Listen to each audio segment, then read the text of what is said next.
payments are entering a new era with ISO 20022, the new language for domestic payments and correspondent banking. And corporate customers are set to benefit thanks to the advanced reconciliation and treasury opportunities the new standard makes possible. Let's take a RMB cross-border settlement system.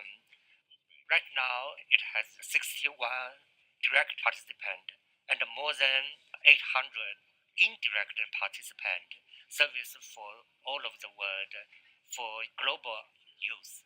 So right now, we are expanding our network all over the world to deliver our service to the global users. Infrastructures are driving huge improvements in the way that payments are made. People are moving to real time. That is what's happening domestically. What we're aiming to do is repeat that internationally. Welcome to the Crypto Teacher. And guys, I come back with that video just to make you think.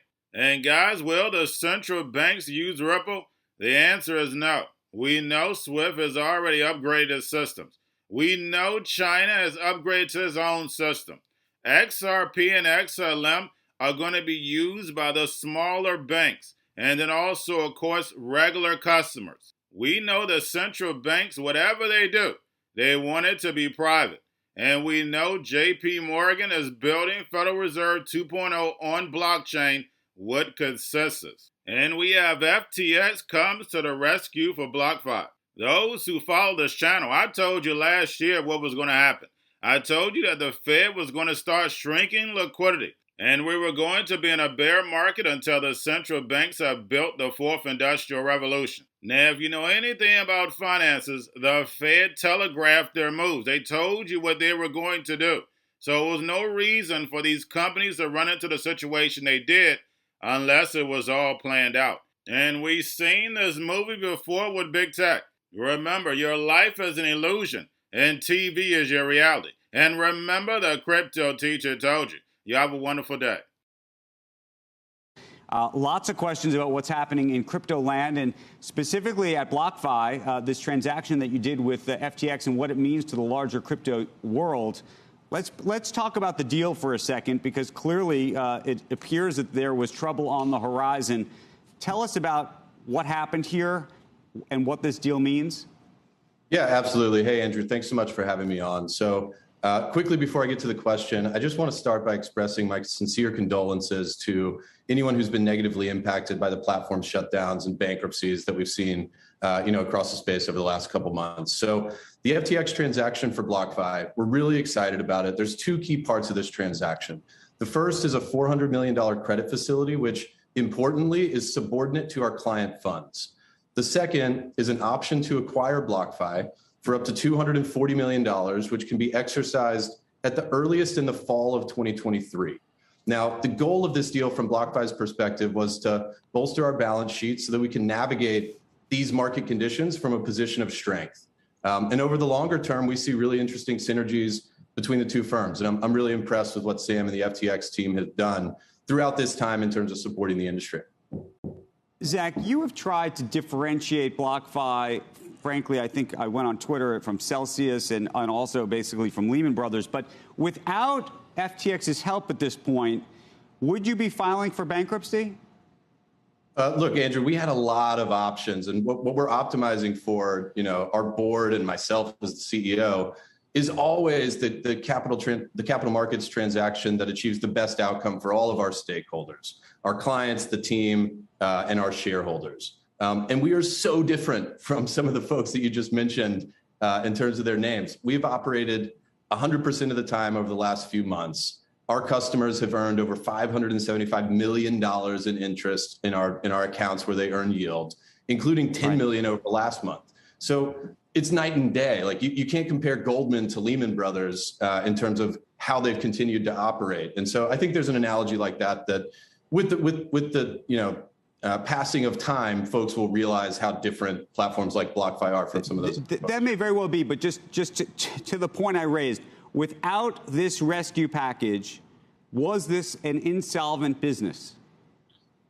The point is that what we saw, looking at our platform and what we anticipate may happen over the next 6 months, it was clear that we wanted to bring additional capital into the business. With that as the overlay, we went out to the market and we got the best transaction we possibly could. And now the company is in a stronger financial position than it was a month or two ago, especially in terms of the security that we provide for our clients. Let me ask it maybe in a different way.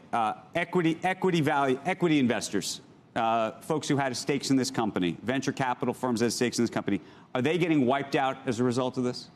Absolutely not getting wiped out. So look, you have to think about the valuation of BlockFi and what preferred shareholders are marking their books at in the context of what's happening in the broader markets. There's a lot of phenomenal companies, crypto companies, fintech companies, technology companies that are down 70, 80, 90% over the last year. You know this better than most.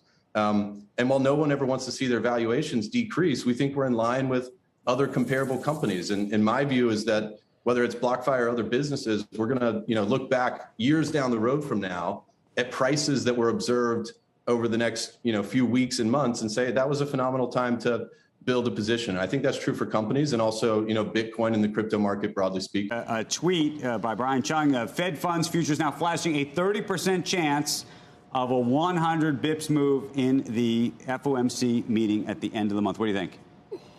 No. When I look at the numbers and I think about what's going to happen in July from the PPI that we're going to get, I like everything. I mean, food's down pretty. We know that all the commodities in the foodstuff segment are down. We know that energy's come down. We know that used cars have come down. We know that new vehicles are actually not going up, which is surprising. Shelter's still bad. We've got rentals that are still up big. But I think that you'll find from the applications numbers that housing's going to come down. There isn't anything in these numbers that doesn't indicate peak. And I'm listening to the people who were on before, and I think that they are dreaming. I mean, do they not look at the actual commodities? Are they just looking at some stupid thing that came out of the Labor Department? I mean, go look at the actual markets. Everything's come down. Used cars have come down. I mean, you can't look at these numbers in a vacuum. I mean, there's been a tremendous decline since the Fed started tightening. So if you want to go Volcker, I mean, I lived through the Paul Volcker era. This is nothing like that. I mean, we're not going to have that bad wage inflation. You really don't think the Fed's going to? Look, I want the Fed to do 100. I've been saying that. I've been saying that endlessly. But I do think that when we actually look at the input commodities, this report was taken at the absolute height.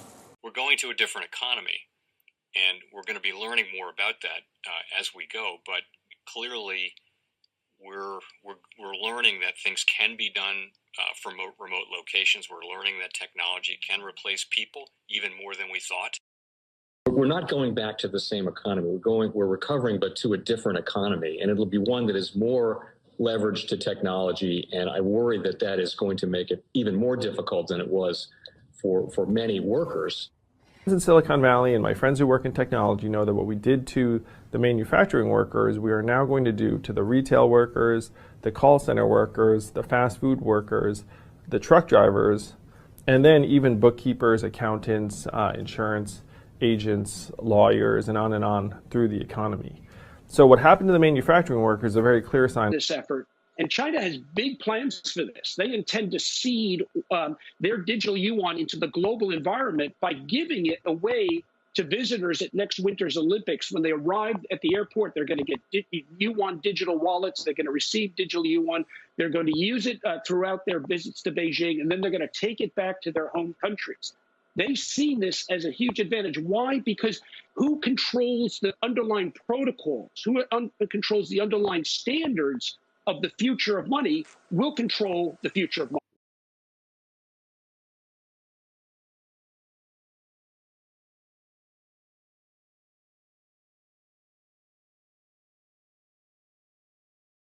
The most powerful person in the world is the storyteller. The storyteller sets the vision, values, and agenda of an entire generation to come. Steve Jobs. And guys, you know I truly believe in this. When you look at the New World Order, they're the storytellers. And that's the reason why I wrote my New World Order book. But guys, now it's time to change the current generation.